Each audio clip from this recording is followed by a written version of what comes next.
We'll do system of ODEs, but when your eigenvalues become complex, what do you do in that case?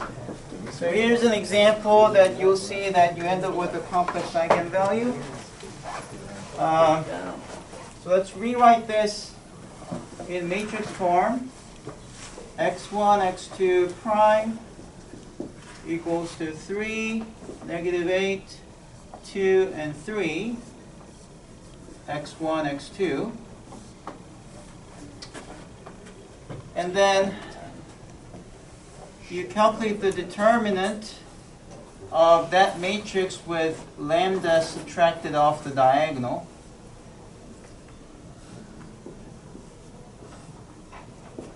And this one is 3 minus lambda times 3 minus lambda squared. Then minus negative 8 times positive 2. So I'm just doing AD minus BC. And that gives you, well, if you compute this, this will be lambda squared minus 6 lambda plus 9, but there's 16. 9 plus 16 gives you 25. Okay, and the eigenvalues are those that give you this equal to 0. So let's try to solve this equal to 0. You can either solve this by using completing the square, or you can also use the quadratic formula. Either one you prefer. Let me use quadratic formula for this one, although I think completing the square is easier. So 6 squared minus 4 times 1 times 25 over 2 times 1. So that's positive 6 plus or minus 36 minus 100. So that's going to be square root of negative 64 over 2. And that gives you 6 plus or minus 8i, because square root of negative 1 is I, and square root of 64 is 8. And because you have to divide by 2, you end up with 3 plus minus 4i. Okay, so those are our eigenvalues. Now let's try to find the eigenvectors for each of them. Okay. So for the case when lambda is equal to 3 plus 4i, let's write down what we get if we plugged in lambda equals to 3 plus 4i to each one of these. So we have 3 minus 3 plus 4i, then negative 8, positive 3, positive 2, and then 3 minus 3 plus 4i. And I need a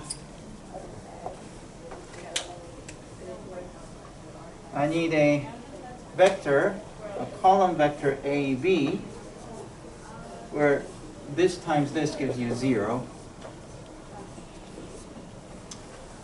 And I said this several times, but although you end up with two equations, this times this equal to 0, and this times this equal to 0, the second line should always give you a redundant equation, meaning that you take something from the first line and you multiply something to it, you get the second equation. And in fact, let's see, negative 4i, 2i, no, negative 2i. So if you take this equation and divide by negative 2i, you're going to get the second equation. You can check that, indeed, that's what you get. Okay. All right. So we only care about the first line, where 3 minus 3 cancels, and you get negative 4i times a minus 8 times b equal to 0. And since you have two variables, or two unknowns a and b for a single equation, it means that there are infinitely many solutions, and you should just try to pick one that's simplest to write, because that makes your later calculation easier. So our goal is to find a pair of numbers, a and b, that will satisfy this. And one way to do it is first simplify it as much as you can. So right now, I think you can divide everything by -4, right? So if you do that, then this -4 will go away, and you just have I times a. And then -8 divided by -4 will be +2. You have to solve this. And here's a tip. Anytime you have to solve this, you always pick the number in front of b and use that as the value for a, and then solve for b. Okay? That will always give you the simplest value. And when you do this, usually you prefer a to be positive, so regardless of whether this is plus or minus, just pick the number in front of b and put that as your a value. Let's see what happens then. That means if a is 2, then you have I times 2 plus 2b equals 0. And the advantage of this is always, you see that because you pick the same thing, you can cancel them, right? And then solving for b, I can go to the other side, and you end up with b equals to -i, right? Okay? And therefore, your eigenvector will be 2, -i.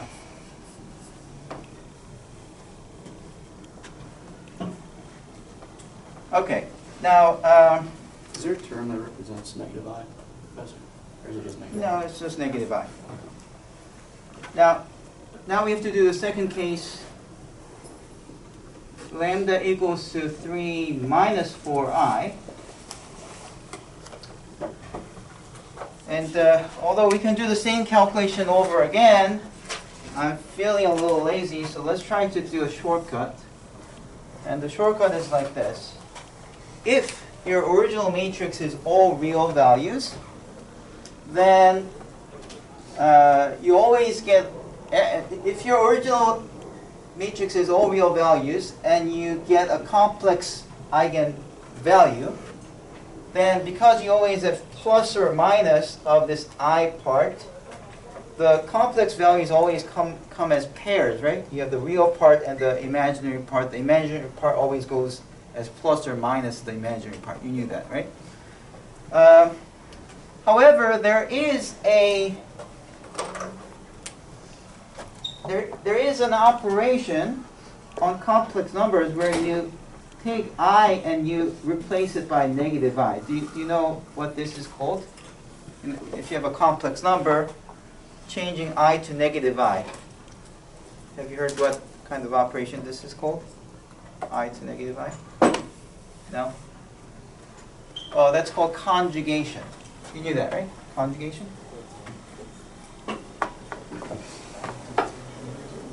So another way to say it is that the conjugate of 3 plus 4i is 3 minus 4i, right?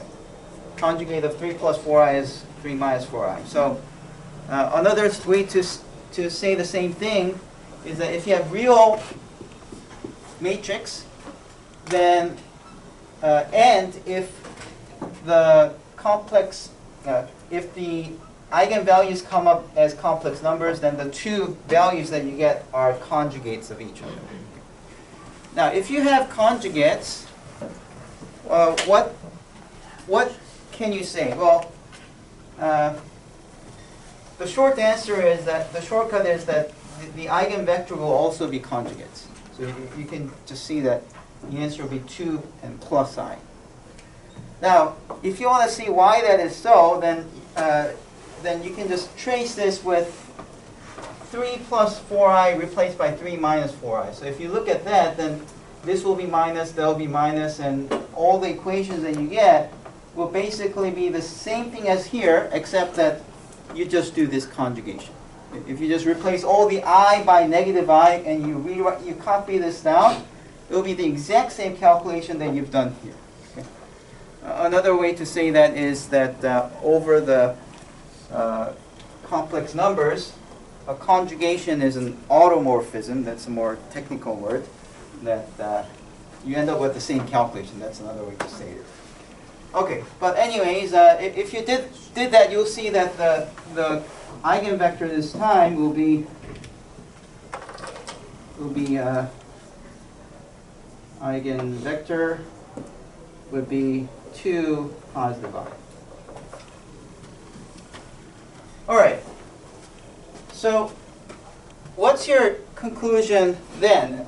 You know that that means your solution x1, x2 will be equal to some constant 1 times the eigenvector times the e of the eigenvalue, which is 3 plus 4i t, plus c2 eigenvector times the eigenvalue, which is 3 minus 4i t. So that is the very first equation you can write as the solution, as a general solution. However, we don't like it. Why? Why don't you like it? Because the final answer has i's in there, right? We don't like it.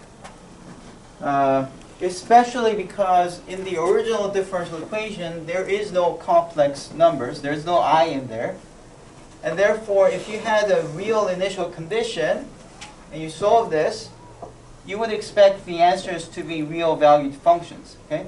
And it's not clear that you would get real valued functions if you just write it like this. So the more preferred one would be to rewrite this answer using the Euler Identity to get something with sines and cosines. Right? Now, briefly, let's kind of review what happened when we did the complex case in the second order. So don't write this down. I'm just saying things. So suppose you had like a times. Suppose you had something like a times y double prime plus by prime plus cy equals to 0. And then you write down the characteristic equation a dr c equals to 0. And let's say r became, say, alpha plus or minus beta I. Now, if that was the case, we know that the solution y is e to the alpha t cosine, actually c1 cosine bt, c1 cosine beta t plus c2 times sine beta t. So that was a formula that we wrote, but when I introduced this solution, we did something, right? So let's trace back and how we got to this point. Well, first of all, what we did was we first said our ansatz, the type of solutions that we tried, our trial solution always looked like e to the something times t, right? So you have one solution as this one, the other solution will be alpha minus beta I t, and then you have C1 and C2, and that was our initial choice for y, and then again over there we were complaining that that has I in there. We were wishing that it shouldn't have any I in there, and so we did something to go from here to there. Does anyone remember what we did to go from this solution to that solution? Well, first of all, you do the Euler identity, right? So what is e to the alpha plus beta I t? This is e to the alpha t times e to the I times beta t, and that one gives you e to the alpha t times cosine beta t plus I times sine beta t. That's Euler identity. Yeah. E to the I theta is cosine theta plus I sine theta. Now, I was just merely using this over and over again in my class so far, but it turns out that now this will be a fundamental requirement for you to solve any type of solutions like this. So now you'll have to know this by heart, okay? So please write down e to the I theta equals to cosine theta plus I sine theta, and make sure that you know that, okay? So I told you not to take notes. Don't take notes for this one, but just write down that Euler identity because we'll be using that, okay? E to the I theta equals to cosine theta plus I sine theta, okay? And what we're doing is we're replacing the theta by beta t, so this is true. And the argument was that since the original equation is linear, if you just take the real part, that will be a solution. And if you take the imaginary part, which is this times that has an I in there, so that's the imaginary part, right? So those are separately solutions because the original differential equation is linear. So why did I erase that? Oh, the original equation ay double prime plus by prime plus cy, that's a linear equation, right? So if you take the real part of this thing, it's same thing as a times real part of y double prime, b times real part of y prime plus c times real part of y.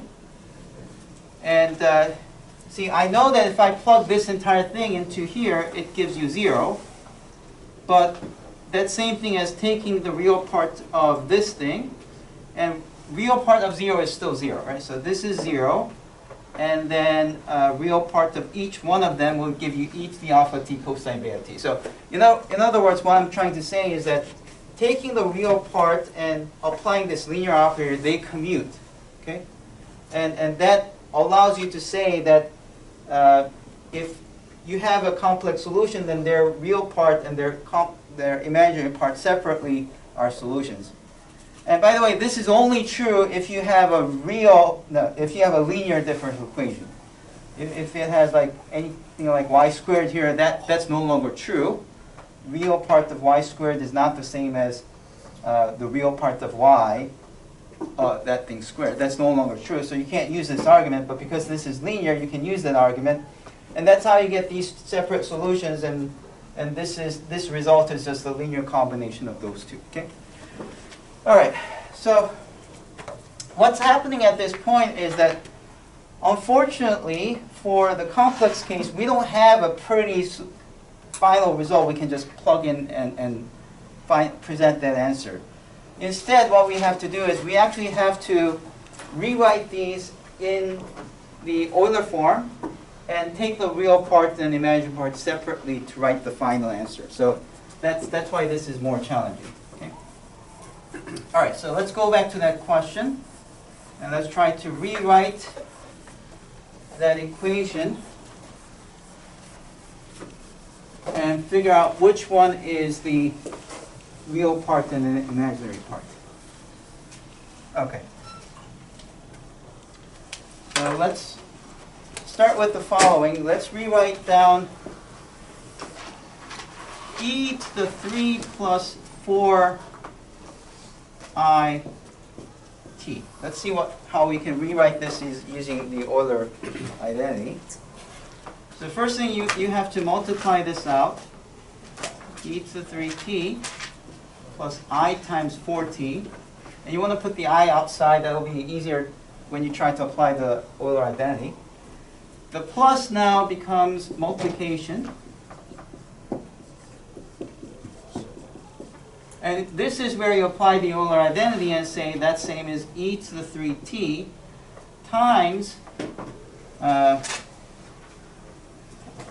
cosine 4t plus I sine 4t. Okay? So that tells us how to convert this into the Euler form, and then now what you have to do is you have to multiply this to each one of these elements, and that's going to allow you to figure out which is the real part and which is the imaginary part. Now, in principle, you should do that to also this one, but what happens is that you don't need to do to this one because the real part of this one and real part of this one will turn out to be the same because, see, if you take conjugate of this entire thing, that's same thing as this one, right? And if you take conjugation, the real part doesn't change. So the real part of this will be same thing as the real part of this. Also for the imaginary part of this, the conjugate of this is this, so the imaginary part of this will be negative of the imaginary part of this because the imaginary part becomes negated if you take the conjugation, right? Which means that the real part and the imaginary part is not anything different than this one. So you don't get anything new, so we will only work with this one. Actually, I should have pointed that out in the second order higher differential equation case because over there we also just used one of the solutions, not both, okay? So what we want to do is we're just going to use this and figure out what the real part and the imaginary part is, okay? So let's continue on. We have 2 and then negative I times e to the 3 plus 4it. And because of this calculation that we just did, you have 2 negative I times e to the 3t times cosine 4t plus I times sine 4t.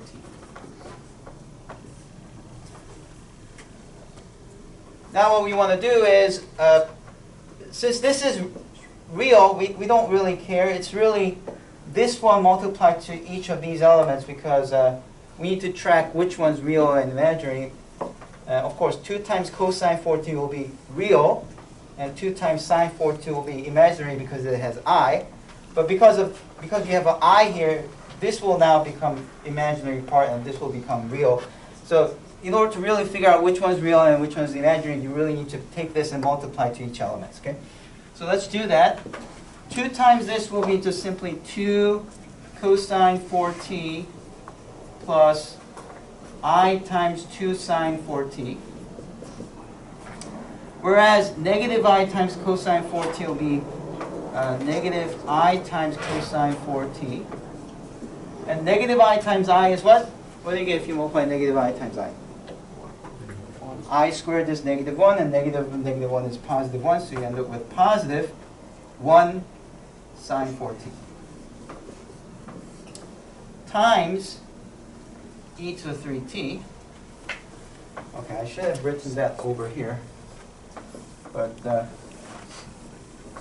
let me copy this over again, because it's easier if you have it. 2 cosine 4t plus I times 2 sine 4t,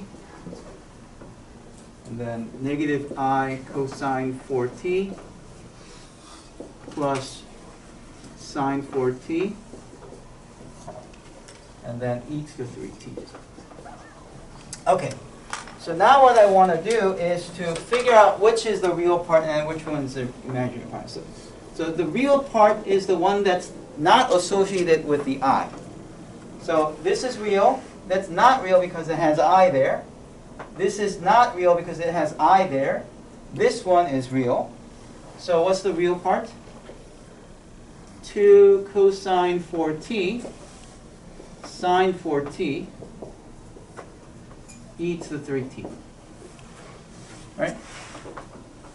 On the other hand, what's the imaginary part? Imaginary part is the one that has I in there. So this is not imaginary. This is imaginary and has I there. So we see you put 2 sine 4t. And by the way, imaginary part is the one that's multiplied to I. So you don't put I in the imaginary. So you don't put the I, you just put the other one that's multiplied to I. So that's what I wrote right here. And same thing here. If you take the I away, it's negative cosine 4t, right? So you put negative cosine 4t with e to the 3t. So we got the two solutions, and these are separately solutions of the original differential equation. Okay? In other words, if you set x1 as this times this, and x2 as this times this, and you plug into this equation, you'll see that it's a solution. In the same manner, this will be a solution. So you have two solutions. So how do you make the general solution? What do you do?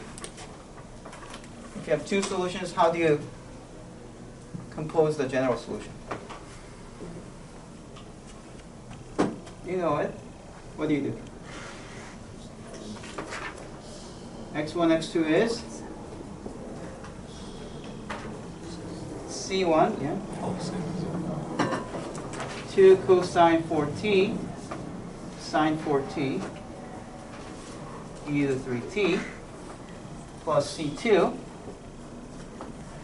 2 sine 4t, negative cosine 4t, e to the 3t. So what you're doing is you're just taking the linear combination of the two solutions, and that's the solution. Okay?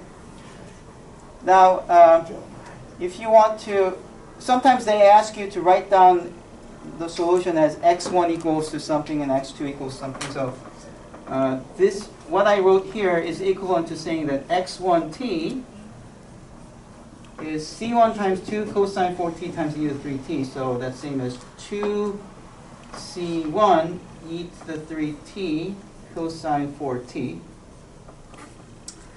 And this one is 2c2 e to the 3t sine 4t. Whereas x2t would be c1 times e to the 3t sine 4t. And then negative c2 e to the 3t cosine 4t. So these are solutions, and you can check that indeed if you differentiated and differentiated place on the left side and you computed the right sides, this does work. So that's the general solution. Always remember that general solution should have two free parameters. Okay?